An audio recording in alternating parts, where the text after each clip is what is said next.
मस्जिद में कचू हो रहा है।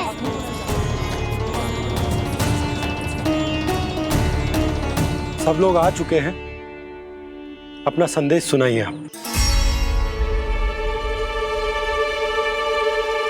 गोपराज नंद और सभी वृंदावन वासियों को सूचित किया जाता है कि मथुरा अधिपति और आप सभी के महाराज कंस ने कल सुबह भव्य पूजा का आयोजन किया है। इसके लिए राज्य को वृंदावन के क्षेत्र के निकट यमुना नदी के मध्य में खिलने वाले 1 कोटि कमल के पुष्पों की आवश्यकता है। इसीलिए आप सभी को यह आदेश दिया जाता है कि ये सभी कमल के पुष्प प्रथम पहर से पहले राजसभा में पहुंचा दिए जाए। सारे वो भी प्रथम पहर से पहले कैसे हो सकते हैं? यदि आप ऐसा करने में असफल रहे तो इसे राज आज्ञा का उल्लंघन माना जाएगा और राजद्रोह के आरोप में आप सभी को कड़े से कड़ा दंड दिया जाएगा।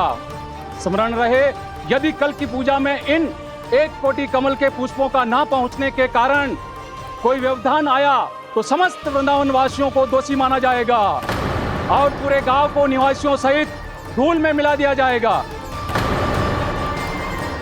कल प्रथम पहर तक का ही समय है आप सबके पास।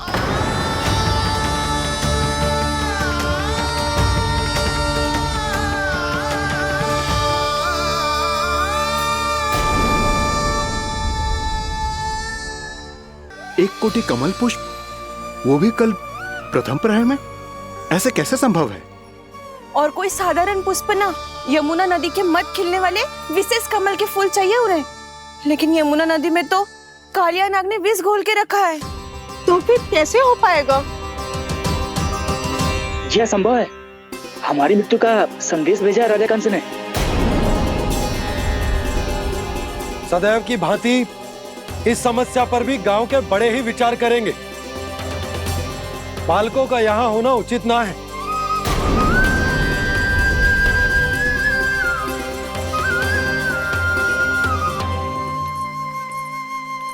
लल्ला, ले जे गेंद ले, जा अपने सखाओं के साथ खेल। सुबह उज्जवल, मधुमंगल वसंता, देखो भैया ने क्या दिया है। चलो खेले, बहुत आनंद आएगा आज।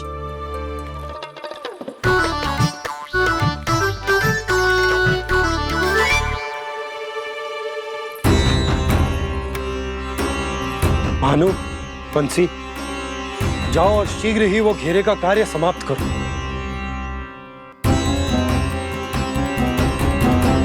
पर कछु ना कछु तो करना पड़ेगा ना। पर हम कर ही क्या सकते हैं?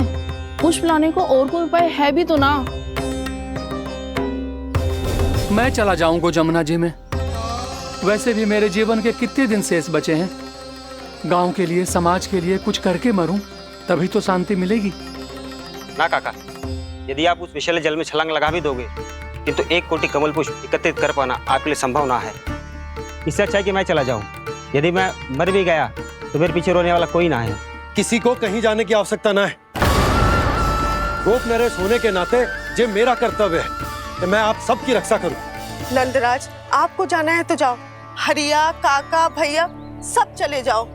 लेकिन आपको पता है वहाँ का जल कितना विषैला है। आप लोग एक क्षण भी जीवित नहीं रह पाओगे। फिर कैसे इकट्ठा करेंगे 1 कोटि कमल पुष्प? आप बात तो सही कह रही हैं शांति। उस दुष्ट कंस ने ऐसी मांग रख के हम सबको फंसा दिया। हम में से कोई भी क्यों ना चला जाए और इस संकट का समाधान ना निकले को। कान्हा, बताना कौन सा खेल खेलें? गेंद पकड़ खेलते हैं। पर एक बात सुन लो सब, कोई भी तीव्र गति से ना फेंकेगा गेंद को। भैया ने फ्रेम बनाई है मेरे लिए। सब तैयार हो?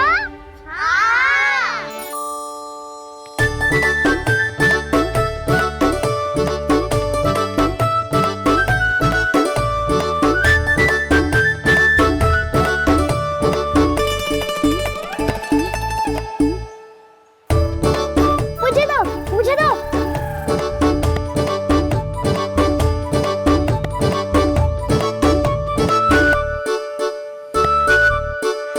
दो।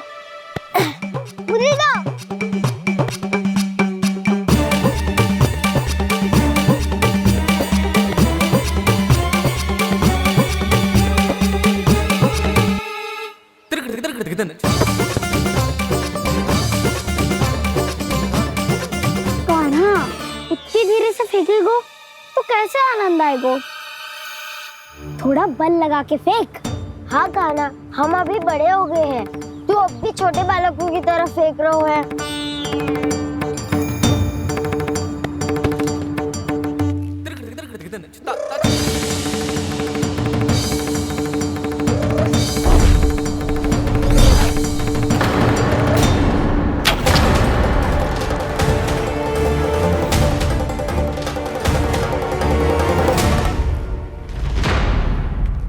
दीदी जी क्या करो कान्हा? गेंद तो डूब गई।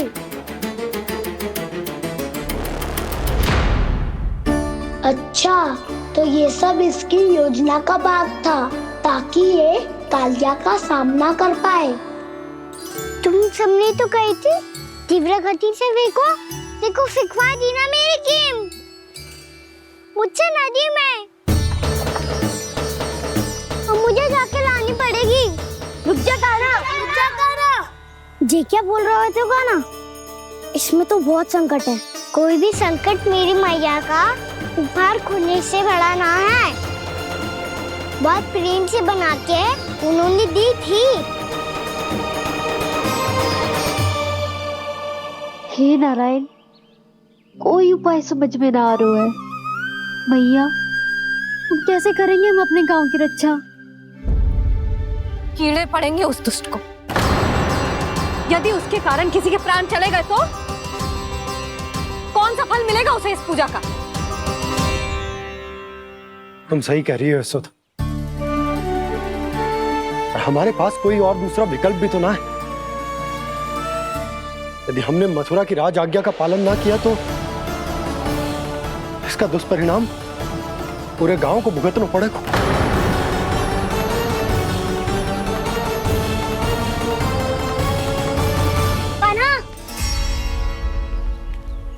तुम्हें पता है कि तू भगवान है, दिव्य है, बहुत शक्ति है तुझमें, पर फिर भी हम तुझे विषैले जल में ना जाने दे सकते। कुछ होगा तो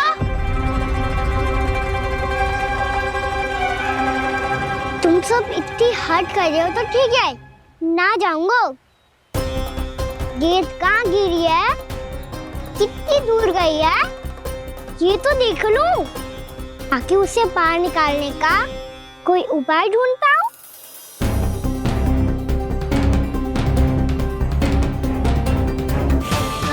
हाँ।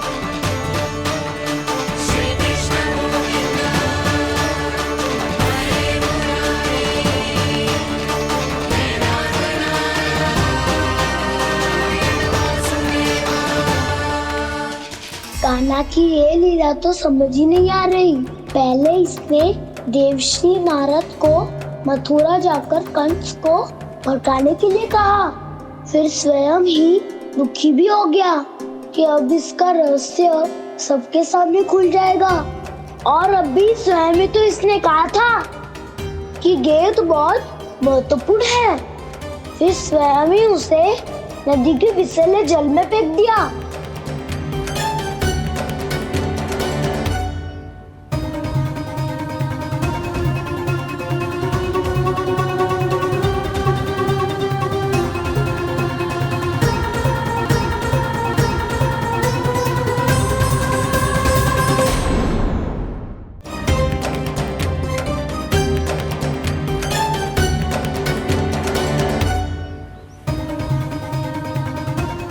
कान्हा, तू ऊपर क्यों चढ़ रहा है?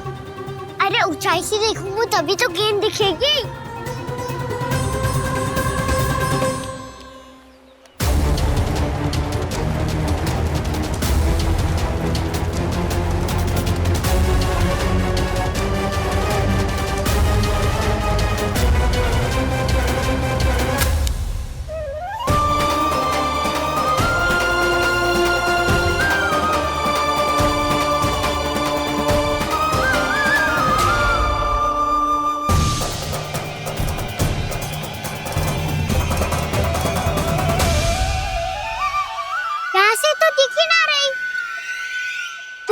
वहीं से फेंकी थी ना?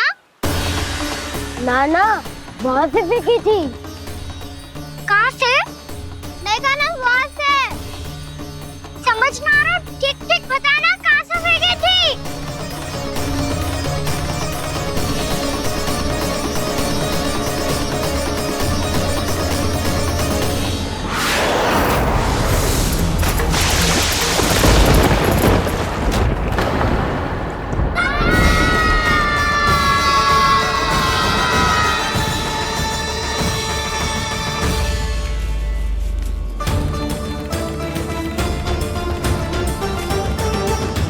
कालिया नाग के क्षेत्र में जाकर कोई भी जीवित वापस ना लौट सको।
ये क्या किया वाना ने?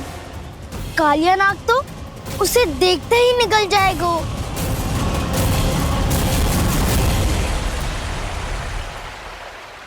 तो आरंभ से अब तक सब कुछ उसकी लीला का ही भाग था।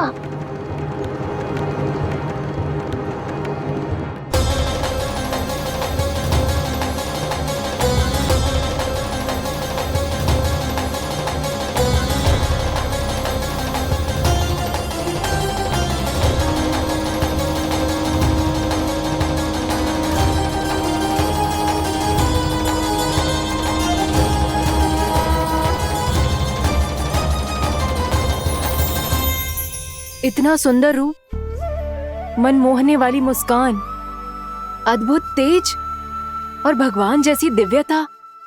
कौन हो तुम? हाँ, तुम्हें देखकर तो हम सब सम्मोहित ही हो गए।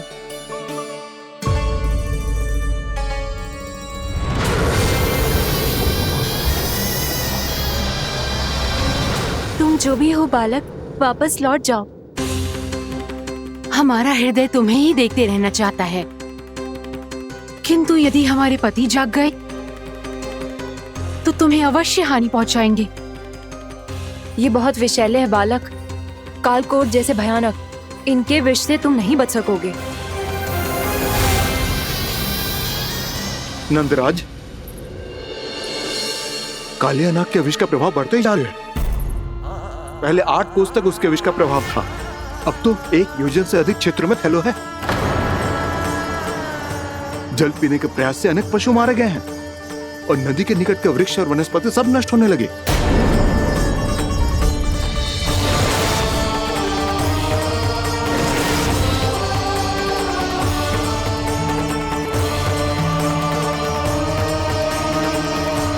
इनके विष की तीव्रता इतनी अधिक है बालक कि इनके संपर्क में आने वाले को तड़पने का भी अवसर नहीं मिलता।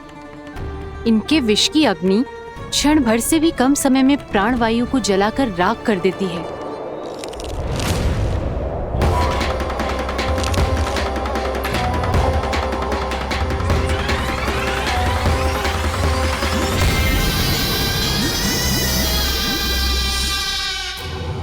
तब तो समस्या और भी गंभीर हो जाएगी। मैंने तो सुनो है कि कालिया नाग कम से कम 2 योजन लंबा है, सैकड़ों फन है उसके।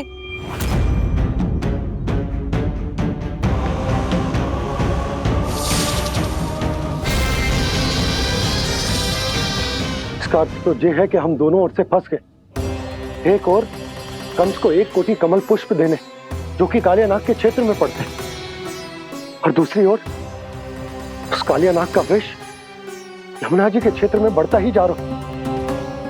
इसके कारण हम ही नहीं, निर्दोष पशु पक्षी भी संकट में।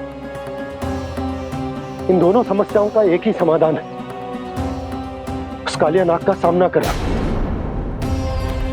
और ये ना समझ आ रहा कि हम ये करेंगे कैसे, क्योंकि ये बात साधारण मनुष्य के बस की ना है। हमारे लिए ये असंभव है।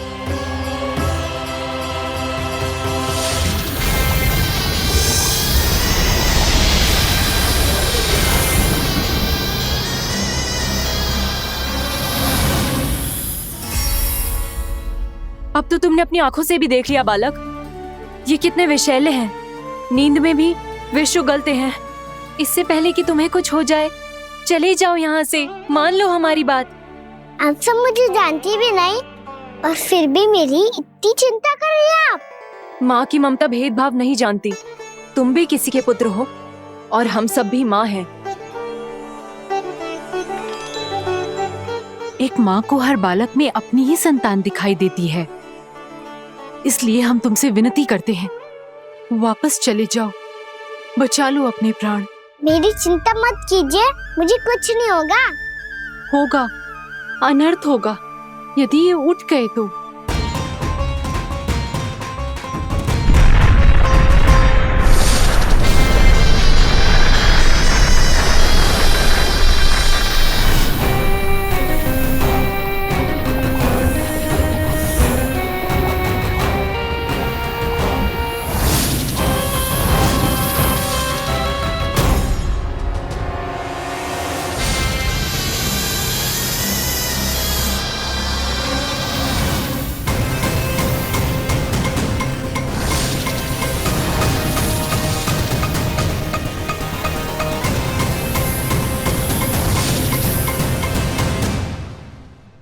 सामने होते हुए भी अपने इश्क को केवल वही देख सकता है जो अपना अभिमान त्याग चुका हो।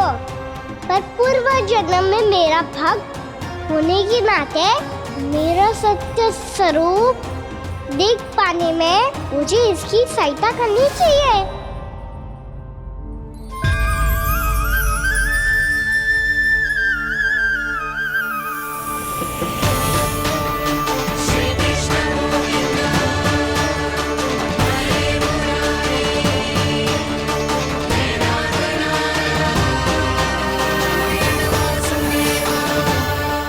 देखो हमारा छोटा सा कान्हा जैसे डट के खड़ा है।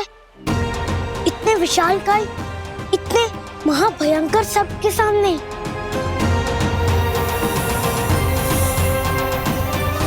ये कोई भगवान नहीं है जो इसके सामने हाथ जोड़ रही हो तुम सब।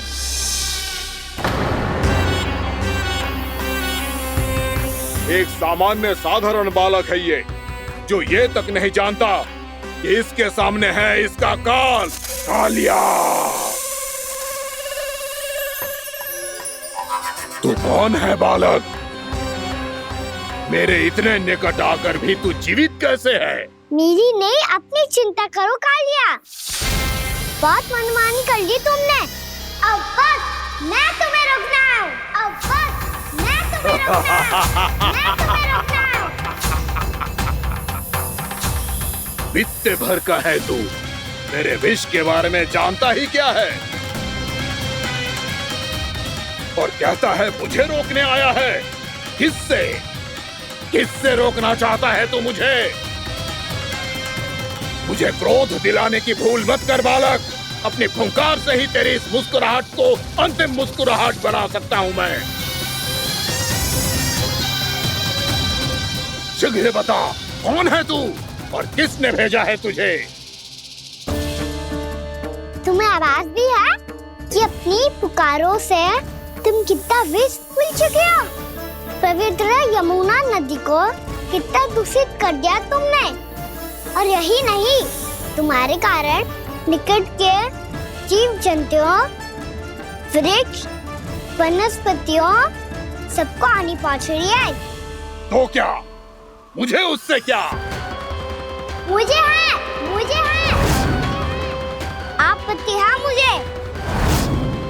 तुम्हारे इस व्यवहार से और इसीलिए तुम्हें यहाँ से जाना होगा।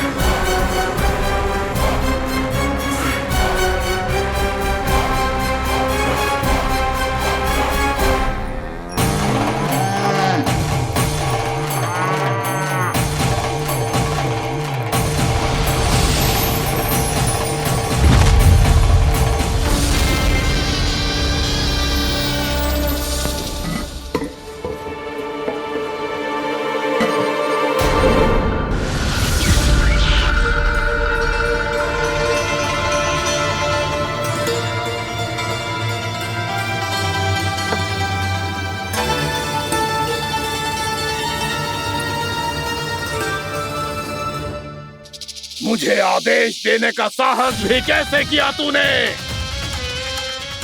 इस क्षेत्र को मैंने अपना राज्य बनाया है, मेरा परिवार रहता है यहाँ, और तू मुझे यहाँ से जाने के लिए कह रहा है?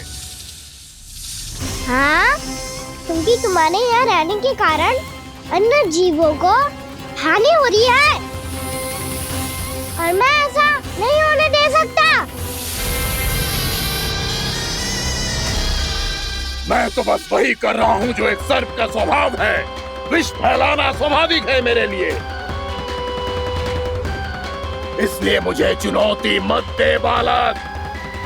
चुनौती तो मैं दे चुका हूँ कालिया। अब तो बस तुम्हें स्वीकार करनी है।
मैं भी चेतावनी दे रहा हूँ, यहाँ से चले जाओ।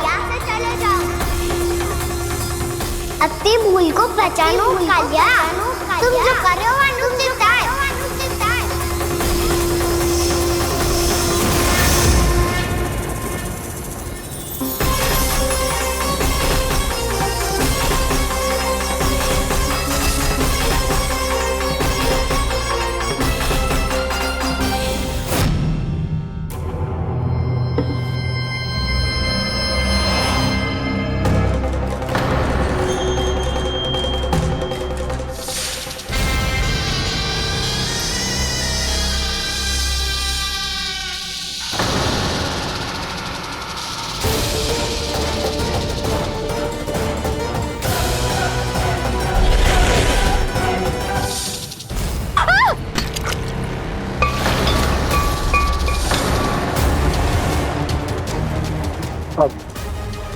मैं आता हूँ। क्या हो गया सुधा? मुझे आवाज हो रहा है जी, कछु ना कछु गड़बड़ है। यशोदा, जो समस्या हमारे सामने है, हम सभी उसका समाधान खोजने में जुटे। तो तुम विश्वास करो, मैं कोई ना कोई समाधान अवश्य ढूंढ लूंगा। हम कैसे भी करके वो कमल के पुष्प उस कंस तक पहुंचा देंगे। नाना, समस्या उससे कहीं अधिक है, उससे कहीं अधिक बड़ी, उससे कहीं अधिक भयानक है।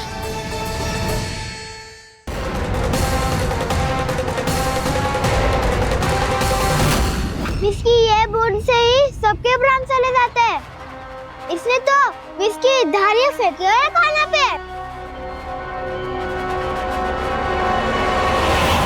कान्हा कैसे बच्चे को अधिक विष से?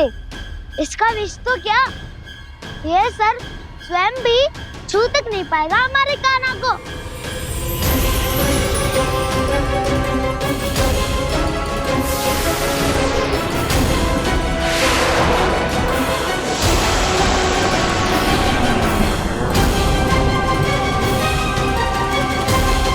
तुम्हारे सखा को, मेरे भाई को कोई हानि नहीं पहुंचा पाएगा। ये कान्हा का सत्य चाहे जो हो बलराम, पर अभी तो जो एक बालक ही है ना। देखो कैसे विष के कारण स्थिर हो गया है।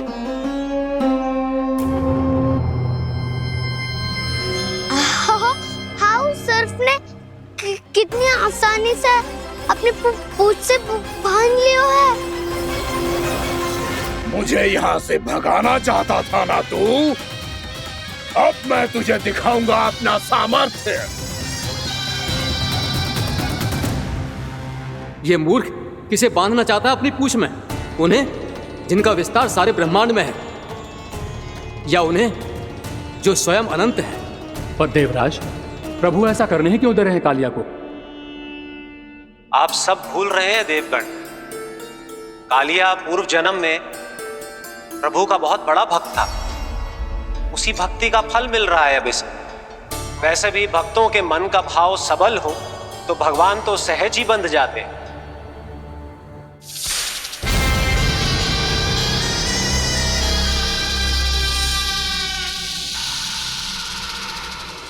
बलराम, तुमने ही तो कही थी कान्हा को कछु ना होगो। देखो उस दुष्ट ने चारों ओर से जकड़ लियो है।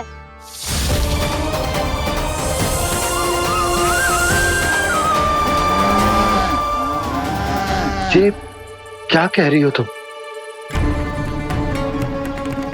जसोदा जी क्या हुआ? घबरा क्यों रही हो आप?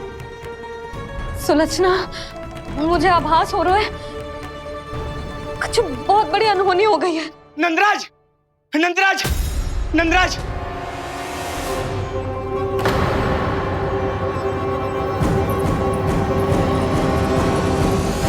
नंदराज, कान्हा ने जमदग्नि नदी में छलांग लगा दी है। कान्हा ने जमदग्नि नदी में छलांग लगा दी है।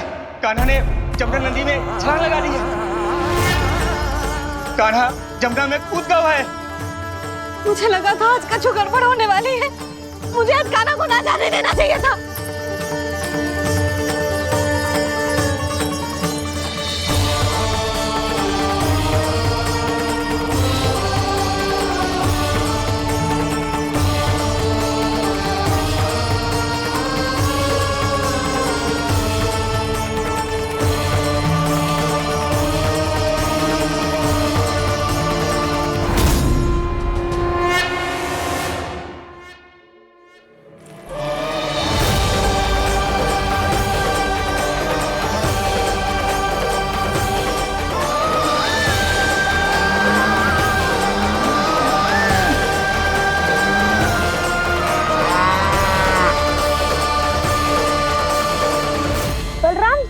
करो ना।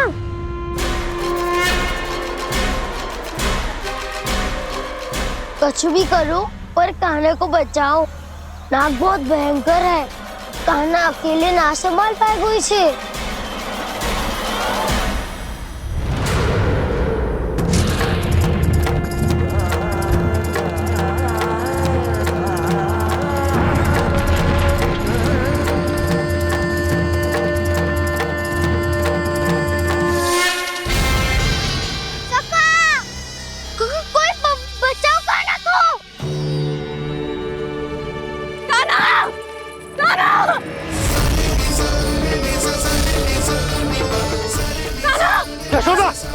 यशोदा रुको। छोड़ दो मुझे, छोड़ दो मुझे। जीजी संभालो, बावली हो गई है। जीजी संभालो। कान्हा, कान्हा।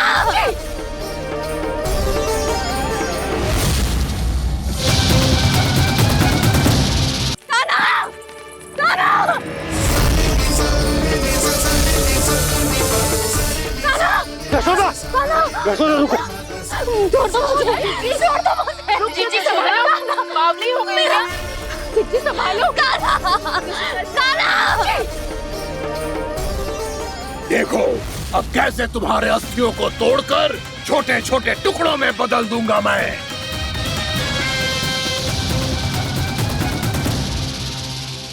जी आप जाओगी तो आप भी फंस जाओगी। अपने लल्ला के लिए मैं किसी भी संकट का सामना करने के लिए तैयार हूँ। छोड़ो ना यशोदा, हमें कोई और उपाय खोजना पड़ेगा। कोई और उपाय? आप देख ना रही मेरा कान्हा किस दशा में है। कान्हा मैया के वश में नहीं है, नहीं तो ये अपने लल्ला के लिए साक्षात काल का भी सामना कर ले। ये तो केवल कालिया नाग है।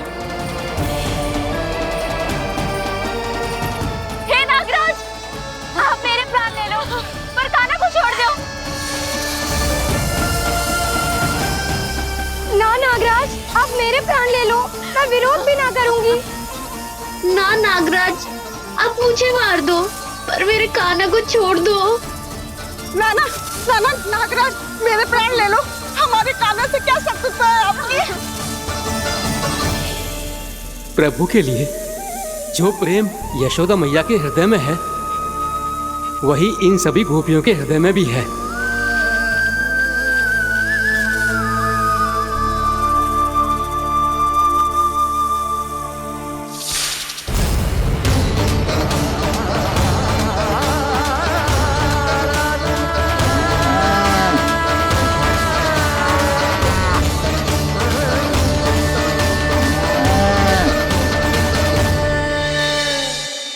यशोदा, यशोदा, देखो इन गोप गोपियों को, इन गैयाओं को, इन सब के मन में भी तुम्हारी भांति ही ममता भरी हुई। वो सब भी कान्हा से उतना ही प्रेम और स्नेह करती है, उतनी ही ममता से भरी हुई है जितनी कि तुम। तो तुम ही सोचो, जिसके साथ इतनी ममता और इतना स्नेह, इतना प्रेम, उसका कोई क्या कर सकता है? उस काले नाग का वेश इस सब आशीर्वादों के सामने कछु न है। कछु करो जी, उसे बोलो वो मेरे प्राण ले ले, मेरे कान्हा को छोड़ दे। यशोदा,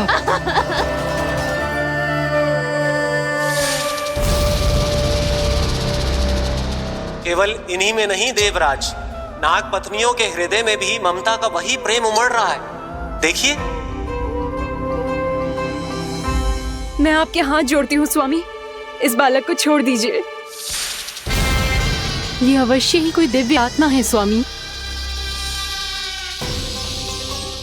हम आपसे विनती करते हैं स्वामी, इस नन्हे बालक को हानि मत पहुंचाइए स्वामी। मेरी पत्नियां मेरे ही शत्रु के लिए विनती कर रही हैं। अब यदि इसके पक्ष में एक शब्द भी कहा तुम सबने, तो मैं इस बालक से पहले तुम सबके प्राण ले लूंगा। हो रहा प्रसन्न नाग कालिया, विजय को निश्चित जान। रोते बिलखते व्याकुल सब, संकट में देख कान्हा के प्राण।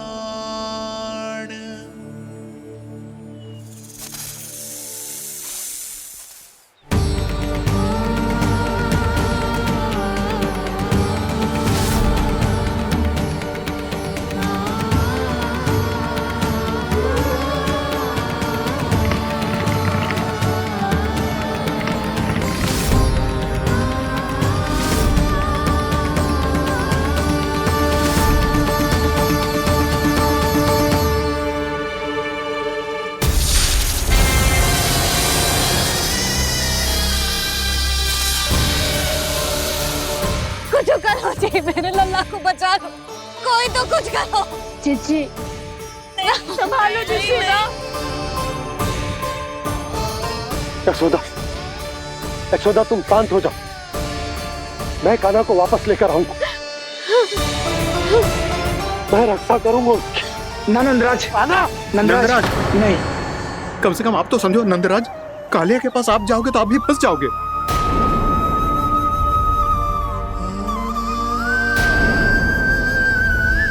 बलराम, तेरा भाई इतनी भीषण संकट में है और तुझे जरा भी दुख ना हो रहा?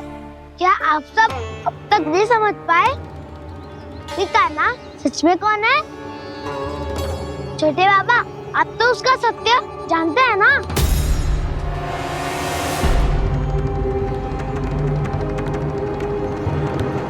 मानता हूँ कि आप सब कान्हा के रहस्य के बारे में नहीं जानते, पर क्या उसके जन्म से आज तक घटी एक से बढ़कर एक विचित्र घटनाओं को भी भूल गए हैं आप सब?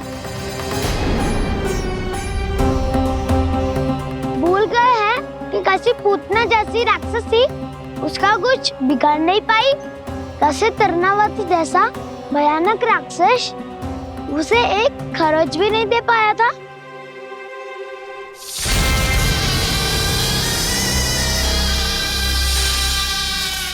आप सबने अपनी आंखों से देखा था ना, बकासुर से कान्हा की रक्षा करने देवता स्वयं आए थे। पर सत्य तो ये है कि वो सभी देवता भी उस असुर के सामने असमर्थ हो गए थे। तब कान्हा ने बहुत ही आसानी से उस भयंकर असुर का वध किया था। एक ही बार में धराशायी कर दिया था उसे। तो आप सभी सोचिए, बार बार ऐसे असाधारण कार्य करने वाला बालक साधारण कैसे हो सकता है? अब तो आरंभ से ही सारा सत्य जानते हैं छोटे बाबा। रहस्य छुपाने में सदैव कान्हा की सहायता करते आए हैं आप, और आज आप स्वयं ही उसके सत्य को भूल रहे हैं। और तुम सब भी तो जानते हो कान्हा की शक्तियों के बारे में। तो क्या तनिक भी विश्वास न आया अपने सखा पे? बलराम, जे तू क्या कह रहा है? मैंने जो कहा उसका एक एक शब्द सत्य है छोटी माँ। यदि प्रभु की इच्छा हुई तभी कुछ ही क्षणों में सब कुछ अपनी आंखों से स्वयं अनुभव कर लेंगे आप।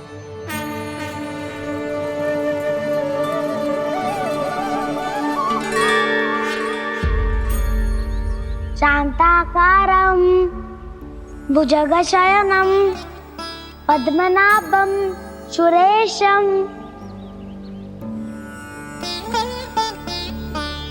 विश्वाधारं गगनसदृशं मेघवर्णं शुभांगं लक्ष्मीकान्तं कमलनयनं योगी वीरध्यानगम्यम्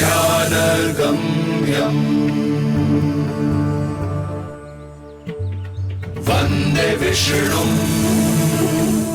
भवभयहरं सर्वलोकैकनाथम्।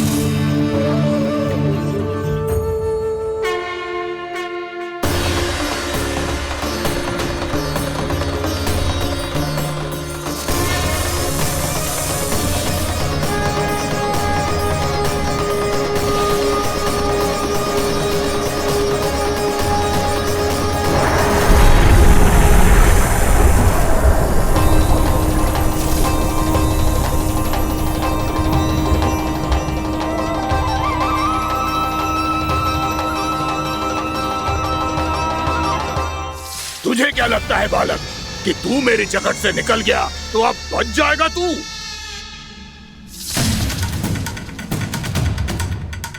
मेरे विष से अपनी प्राण रक्षा करने में सफल रहा, मेरी जगत से भी छूट गया, पर मेरे दंश से नहीं बच पाएगा।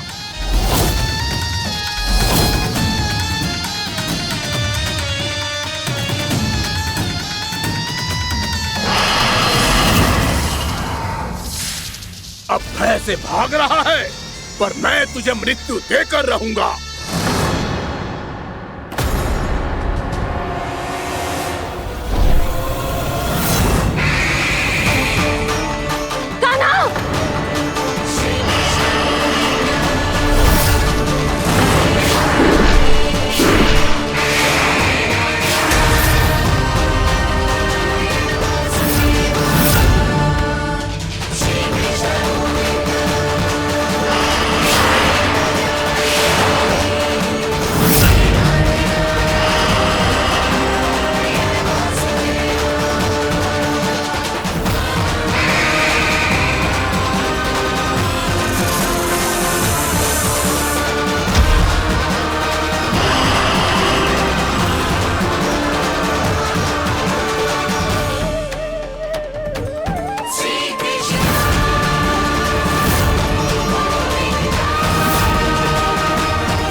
नन्हा सा कान्हा कितनी देर भाग पाएगा?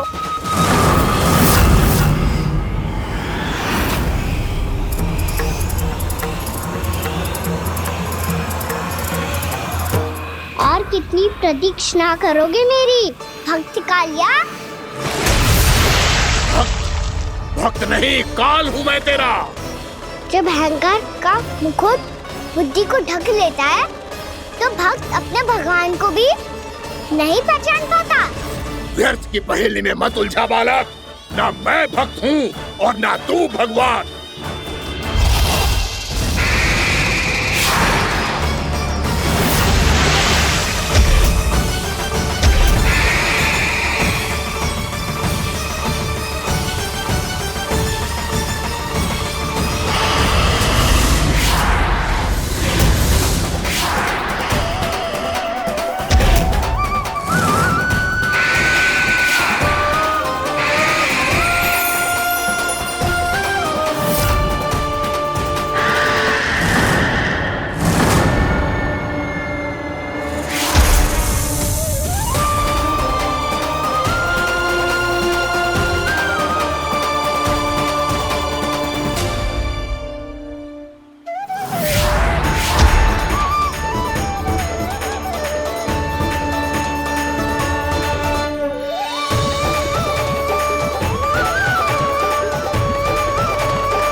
उसे छूकर कालिया नाग का हलाहल जैसा विष भी चरणामृत बन गया है और यमुना जी के जल में फैल चुके विष के प्रभाव को भी नष्ट कर रहा है।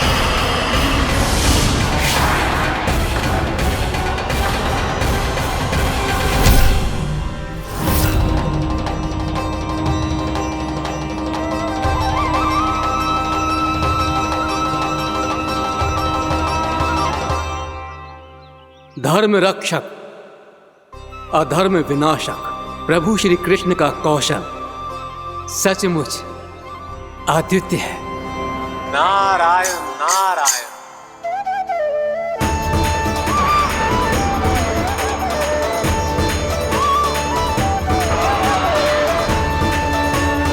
मेरा भार तुम्हारे भीतर के अहंकार का प्रतीक है कालिया। अब तुम्हारा अहंकार, तुम्हारा अनपान मेरे पाँव के नीचे है और तुम्हारी पूंछ अर्थात तुम्हारे प्राण मेरे हाथों में।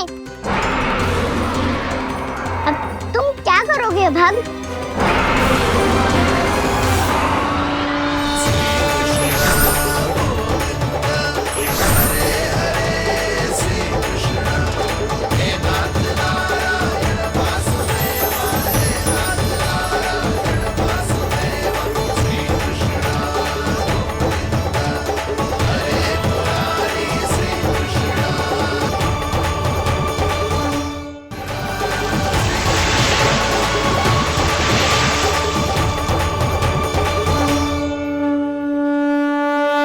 प्रभु, भले ये आपको पहचानने में असमर्थ हो, पर हम सब ने आपको पहचान लिया है।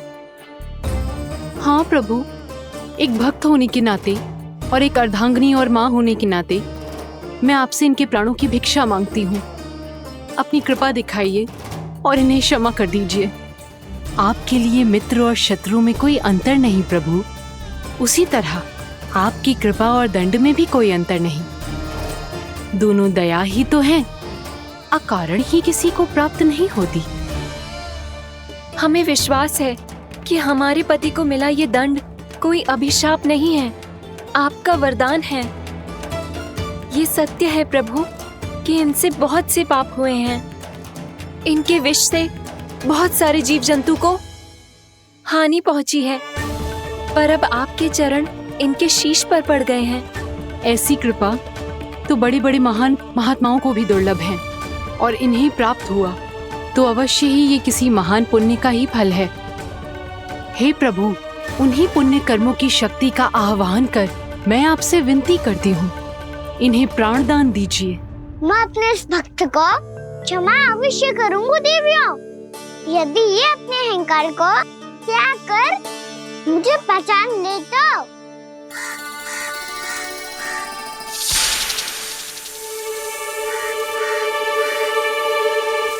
मैं तुम्हें श्राप देता हूँ, जितनी विषैली तुम्हारी जिह्वा है उतने ही विषैले सर्प बन जाओ तुम।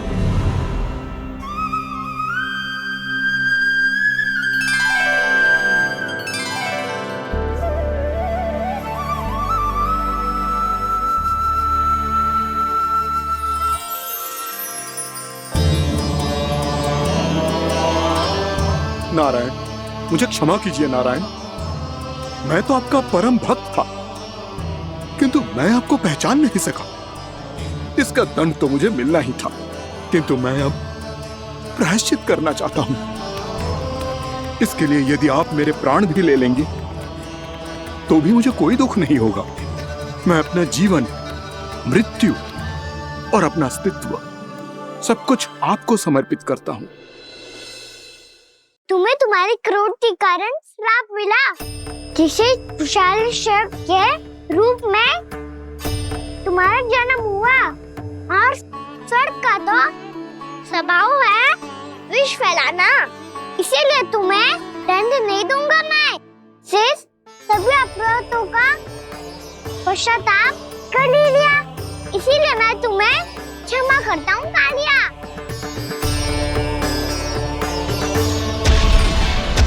पर तुम्हें यहाँ से दूर समुद्र के बीच जाकर रहना होगा, जहाँ किसी निर्दोष का जीवन तुम्हारे विष से प्रभावित ना हो।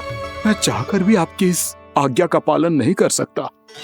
मैं असमर्थ हूँ प्रभु, क्योंकि यदि मैं इस क्षेत्र को छोड़कर गया तो मेरी मृत्यु निश्चित है। आपसे क्या छुपा है प्रभु, आप तो जानते हैं कि सर्प जाति और आपके वाहन गरुड़ के बीच अनंत शत्रुता चल रही है, जिसका प्रारंभ नागों के द्वीप नागालय से हुआ था।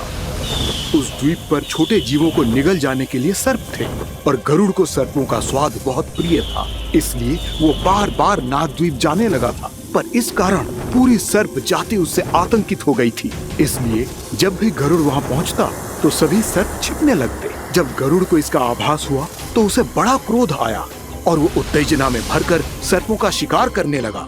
भूख ना होने पर भी उन्हें मारने लगा। अब सर्पों के प्राण हरना उसके लिए खेल बन गया था।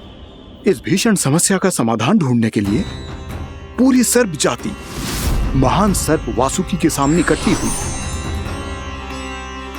हे महान वासुकी, हमारी सहायता कीजिए। नागद्वीप पर गरुड़ ने आतंक मचा दिया है।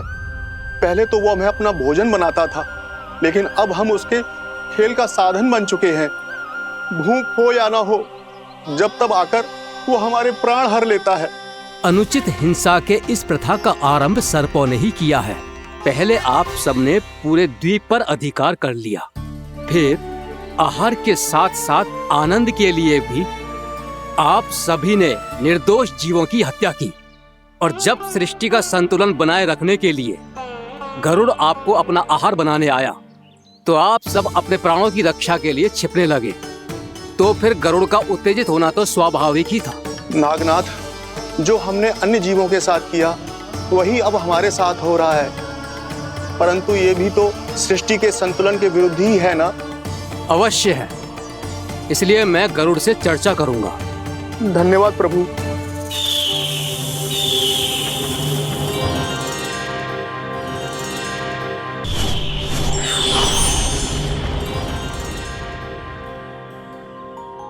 श्री नारायण के वाहन पक्षीराज गरुड़, मैं संपूर्ण सर्प जाति की ओर से आपसे एक निवेदन करने आया हूँ।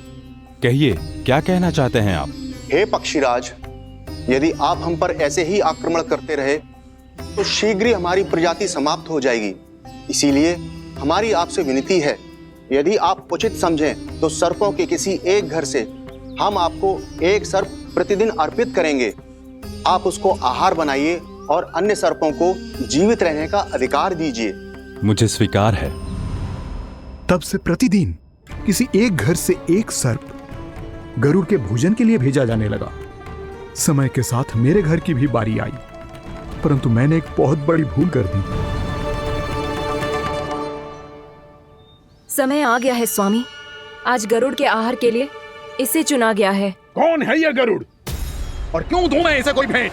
स्वामी, सभी सर्प राज्यों और गरुड़ के बीच में यही समझौता हुआ है, हमें इसका सम्मान करना ही होगा। मैंने कोई समझौता नहीं किया, मैंने कोई वचन नहीं दिया और ना ही मैं किसी गरुड़ से भयभीत होता हूँ। यदि इस राज्य में किसी को सर्पों को अपना आहार बनाने का अधिकार है तो वो केवल मुझे है। अब से गरुड़ को दी जाने वाली हर भेंट मुझे दी जाएगी, महाविषधारी महान नागराज कालिया को। यह और कुछ नहीं, मेरा अभिमान था प्रभु, और यह मेरे इस जन्म की सबसे बड़ी भूल थी, क्योंकि फिर जब गरुड़ को इस बारे में पता चला तो। कालिया, अभिमान में आकर तूने अपने काल को ललकारा है। जिस कालिया के नाम में ही काल छिपा है, तू उसे ललकारने का दुस्साहस कर रहा है गरुड़। स्वयं को भगवान विष्णु का वाहन कहता है तो वाहन का ही कर्म कर। स्मरण रख, इस धरती के सर्वश्रेष्ठ योद्धाओं के लिए भी मैं मृत्यु का दूत हूँ। विनाश काले विपरीत बुद्धि। तुझ जैसे मूर्ख सदा इस युक्ति को सार्थक करते आए हैं। अपने विनाश को आमंत्रण किया है तो अब भोग।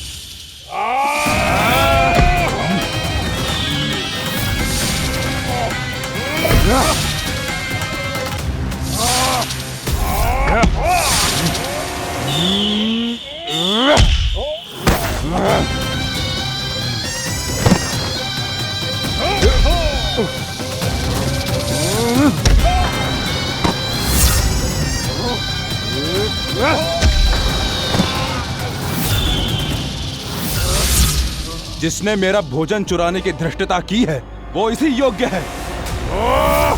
तू मुझे जानता नहीं है गरुड़, मैं महाविषधारी नाग कालिया हूँ। तेरा इतना दुस्साहस कि तूने मुझ पर चरण से प्रहार किया।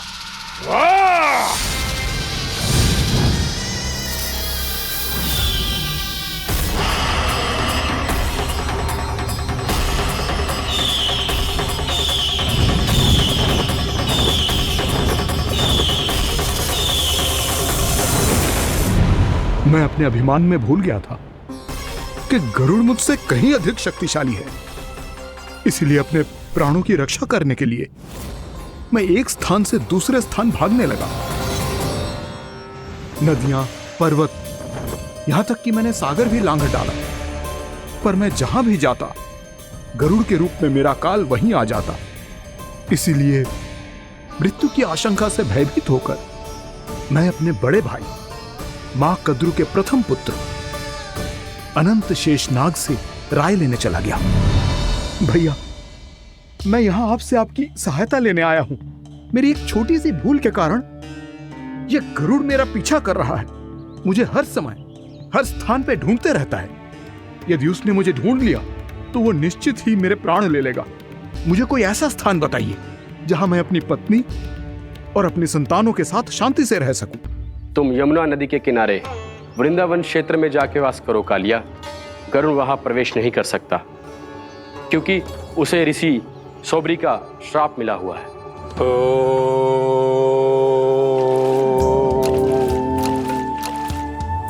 ध्यान और तपस्या का नित्य कर्म करते हुए ऋषि के मन में मछलियों के प्रति प्रेम भाव इतना बढ़ गया कि वो भूल गए सभी जीव खाद्य श्रृंखला का भाग होते हैं और मछलियां भी इस नियम की अपवाद नहीं है। उन्हें मछलियों की अटखेली इतनी अच्छी लगने लगी कि वो इस क्षेत्र के मछुआरों को भी मछली पकड़ने की अनुमति नहीं देते थे।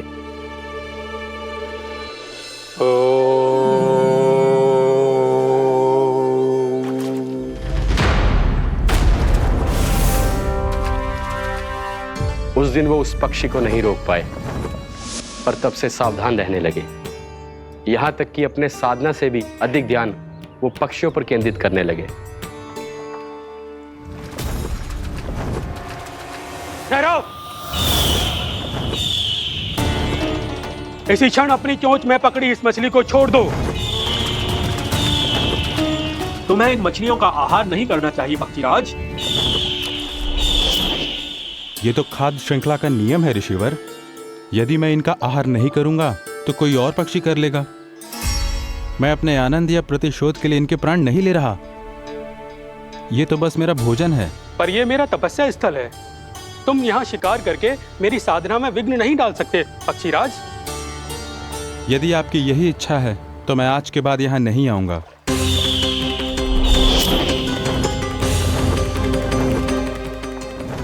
पर आज ये मछली मेरे आहार के रूप में पकड़ी जा चुकी है। मैं वचन देता हूँ ऋषिवर, इस स्थान पर यह मेरा अंतिम शिकार होगा।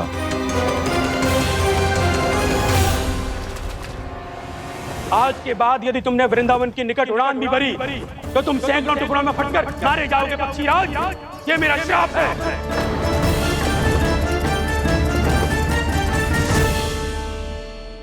और इसीलिए भैया शेषनाग के सुझाव के अनुसार मैं यहां आ गया।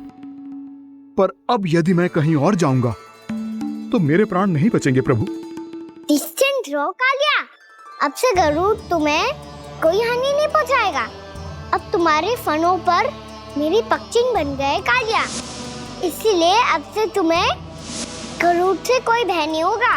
निश्चिंत होकर अपने परिवार के साथ गहरे समुद्र में चले जाओ और सुख से शांति से निवास करो। पर ध्यान रहे निर्दोष जीवों को हानि ना पहुंचे। आपने मुझे जीवन दान दे दिया प्रभु, इस उपकार से मैं कृतज्ञ हूँ प्रभु। आदेश दीजिए, मैं आपकी सेवा कैसे करूं? तुम्हारे जल क्षेत्र से 1 कोटि कमल पुष्पों को लेने की अनुमति दे दो कालिया। यह मेरी सेवा होगी। प्रभु, ये तो मेरा सौभाग्य होगा।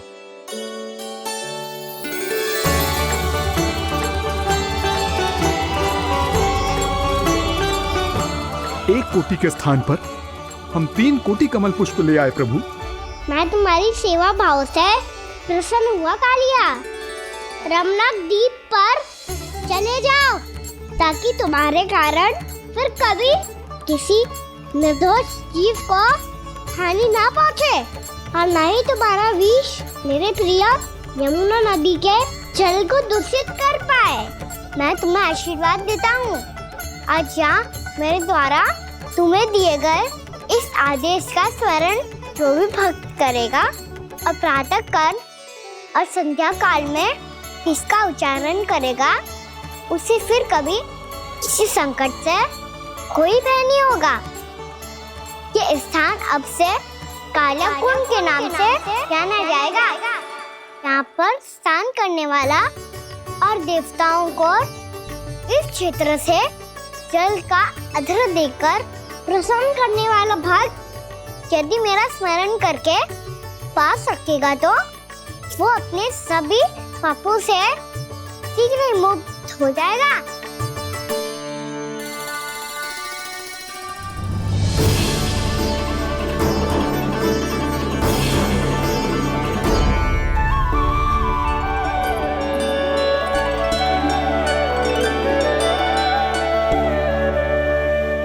कौन है जी भगवान जिसने अभी अभी कालिया जैसे विशाल विस्तर का सामना किया?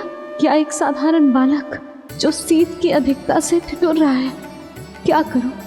मैं लल्ला को ममता के आंचल में छुपा लूं या भक्त बनकर प्रभु की लीला देखती रहूं? क्या करूं मैं? कितना ठंडा था जल, बहुत सर्दी लग रही है। सर्दी से तड़पते हुए कैसे देखूं इसे? अभी जाके अपने पल्लू से सुखाती हूँ। हृदय से लगा के स्नेह की आंच दूंगी तो सर्दी पल भर में छूमंतर हो जाएगी।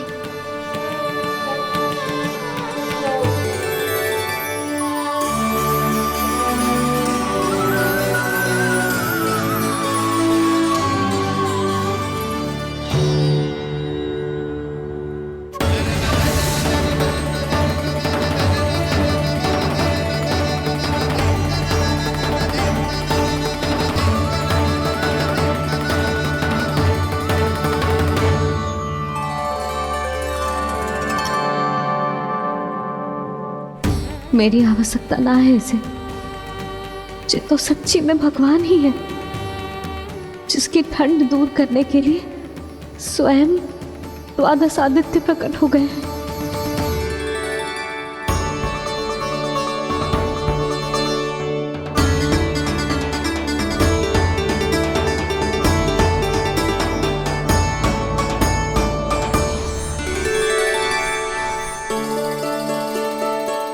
ये क्या किया आपने? मैया मुझे अपने हृदय से लगाने वाली थी कि आप सब प्रकट हो गए।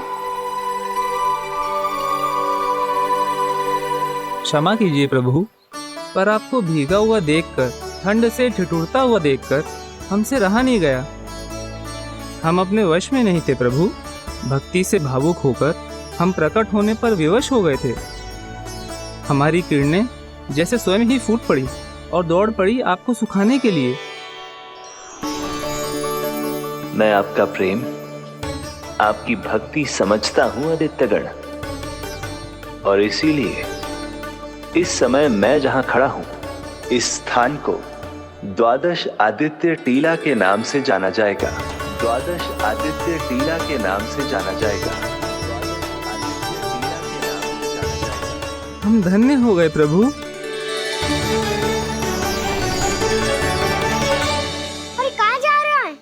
जो गड़बड़ किया है उसे सुधारिए तो सही। प्रभु आज्ञा दीजिए। अपना दाम इतना अधिक बढ़ा दीजिए कि मुझे स्वेद आने लगे, ताकि मैया मुझे स्वेद में लीला देख के और भूल जाए कि मैं ही भगवान हूँ, और मैया मुझे अपनी गोद में उठा के ले जाए।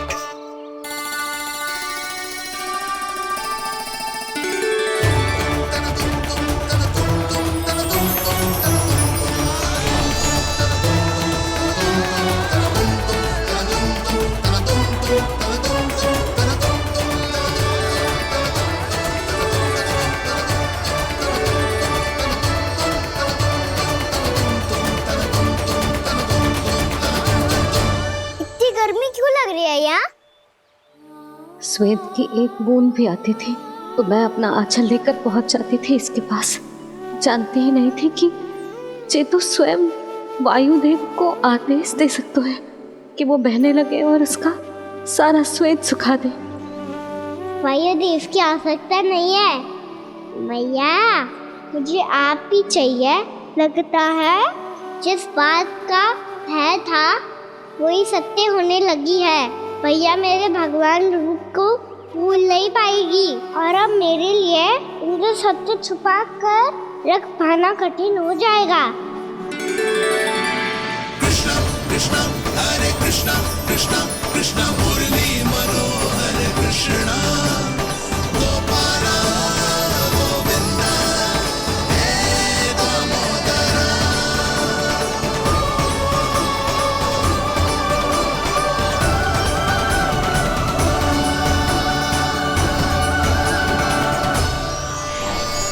प्रभु, आपके श्वेत से बने इस प्रसंगदान सरोवर का प्रणाम स्वीकार कीजिए।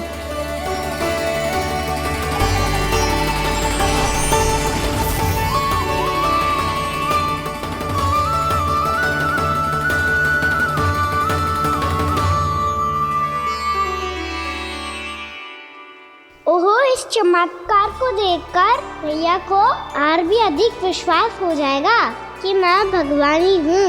अब कैसे मनाऊं मैया को कि मैं इनका लाई हूँ? बाबा है ना, अब तो यही सहायता करेंगे। श्री कृष्णा गोविंदा हरे हरे श्री कृष्णा गोविंदा हरे हरे श्री कृष्णा हरे मुरारी श्री कृष्णा श्री कृष्णा श्री कृष्णा।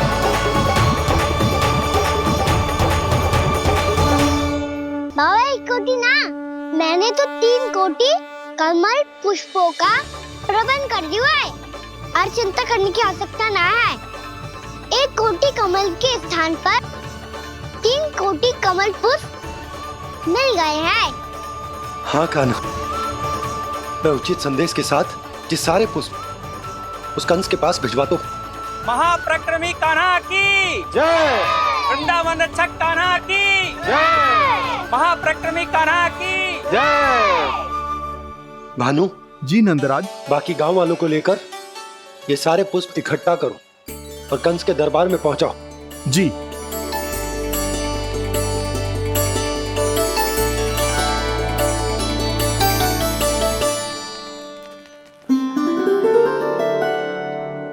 मैया, कौन हो तुम?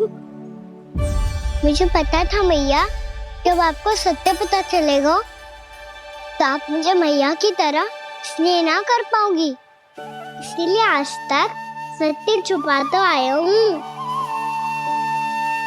ताकि आपकी ममता, आपका प्रेम अनुभव करने का अवसर मिलता हुआ मुझे। और फिर आज को बताया था ना, जो रहस्य तुमने बरसों तक छिपाया था, उसका भेद खुलने में तुम्हारा ही योगदान है। मुझे कालिया के शीश पर अपने पद चिन्ह रखकर उसे मुक्त कराना था दाऊ, वचन दिया था मैंने उसे।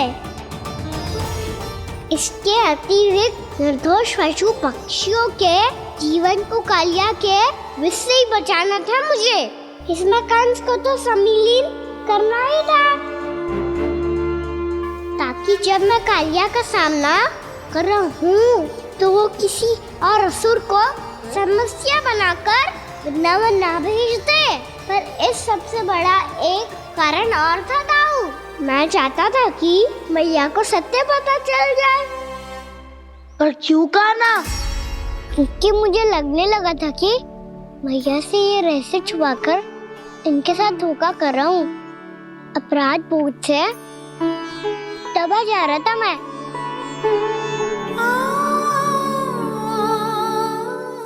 जो सत्य आपको, बाबा को, सभी को पता है, यहाँ तक कि मेरे सखा भी जानते हैं, वो सत्य मैंने मैया से छिपाया केवल इसी लोक में कि मुझे इनकी ममता प्राप्त होती रहे। पर ऐसा करके मैं अपने से निस्वार्थ प्रेम करने वाली मैया को धोखा दे रहा था। आप ही बताओ दाऊ, जो इस संसार में मुझसे सबसे अधिक भरोसा करता है, उसी के साथ छल कैसे कर सकता हूँ मैं? हाँ, मैं नारायण का अवतार हूँ, पर अपनी मैया का छोटा सा लल्ला भी तो हूँ।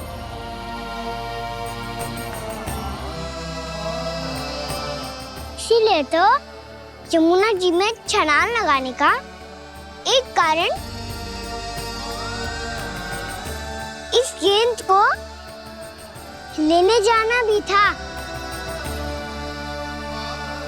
ने स्नेह से बनाई थी मैया ने गेंद, इसे अपने से दूर कैसे होने देता मैं? आपको आभास भी ना है मैया कि आप मेरे लिए कितने महत्वपूर्ण हो।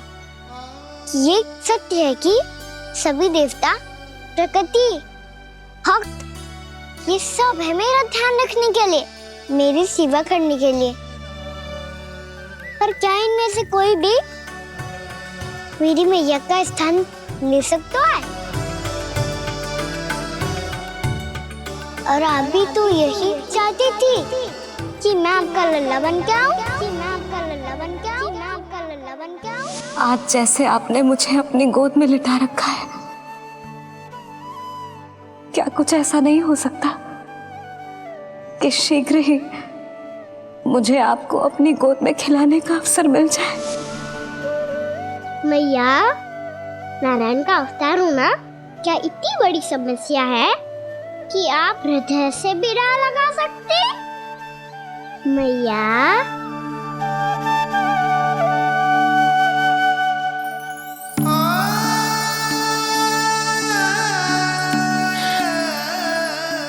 मेरा कान्हा, मेरा लल्ला।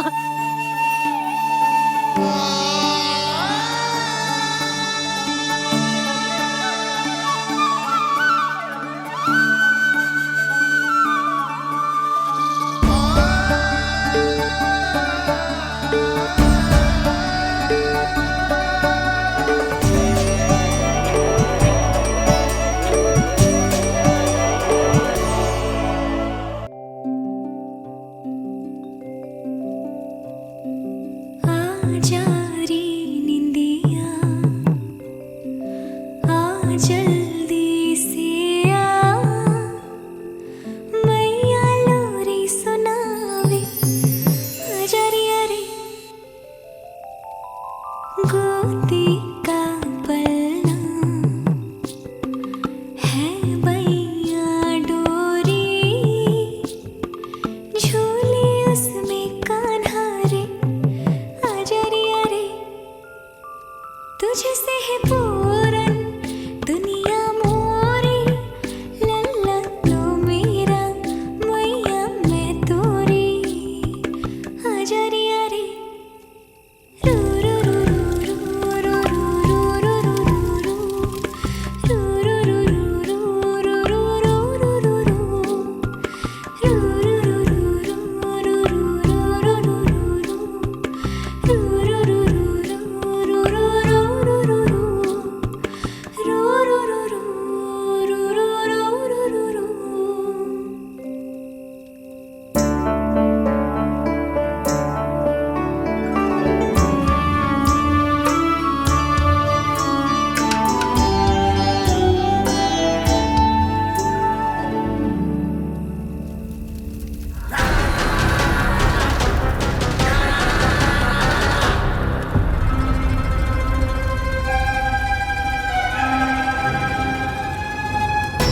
प्रभु शीघ्र ही कुछ कीजिए, अन्यथा पूरा वन ही जल जाएगा।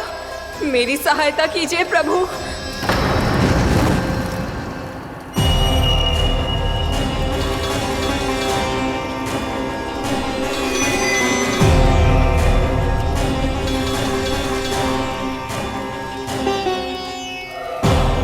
आज कोई नहीं रोक सकता मुझे। आज इस वन का एक एक दिन का जला डालूंगा। मुझे भूल गए दावानल, मैं तुम्हें ऐसा करने की आज्ञा नहीं दूंगा।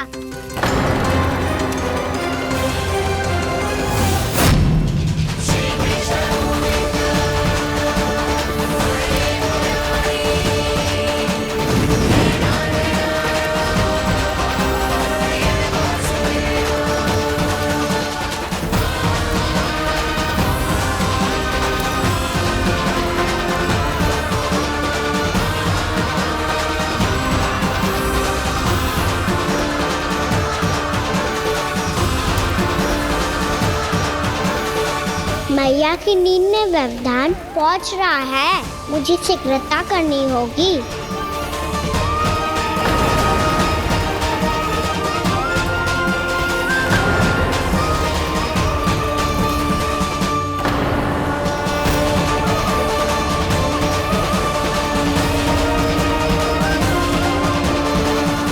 कुछ ही समय पहले बुझती हुई चिंगारी से घबरा गया था, अब इतने विशाल दावानल को निगल गया।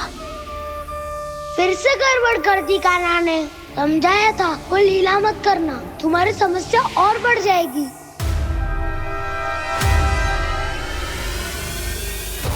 अब क्या करूं दाऊ?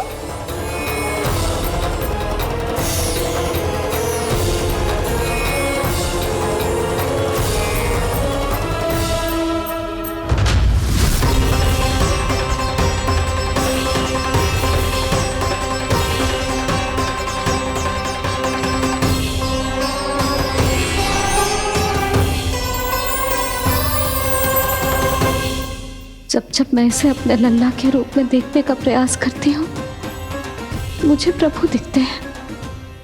कैसे कैसे समझाऊं अपने आप को?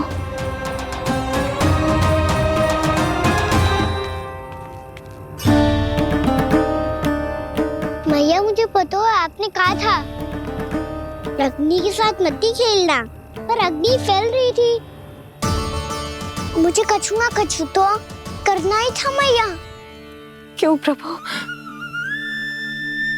क्यों छीन रहे हो एक मैया से उसकी ममता? मैं आपकी भक्त अवश्य हूँ, पर उसके साथ साथ आपकी मैया भी बने रहना चाहती हूँ। आपको एक मैया बनकर दुलारना चाहती हूँ, फटकारना चाहती हूँ, डांटना चाहती हूँ। तो फिर डांटो ना मैया, फटकार लगाओ मुझे, दंड दो, कैसे कान्हा? तुझे देखते ही मुझे अपने भगवान दिखाई देने लगते हैं। मेरे मन में तेरे प्रति भक्ति के भाव जाग रहे हैं। मैया ऐसा मत ही करो ना। देखो मैं वही कान्हा हूँ जिसे आप लोरी सुना के सुलाती थी। वही कान्हा हूँ जिसे अपने हाथों से माखन खिलाती थी। मैं वही कान्हा हूँ मैया जो भूल करता था तो आपकी डांट भी खाता था और आपसे दंड भी पाता था।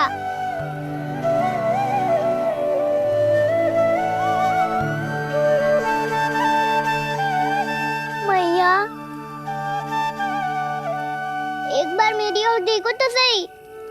मैं वही कान्हा हूँ जो आपकी पूछ बन के पूरे वृंदावन में घूमता था। जैसे चलना बोलना सब सिखाया आपने। पहले मेरा सत्य जाने बिना आप मुझे अपने लल्ला की तरह व्यवहार करती थी। अब मेरा सत्य जानने के बाद भी अपने लल्ला की तरह ही मुझे अपनाना होगा, क्योंकि मैं तो वही हूँ, आपका कान्हा।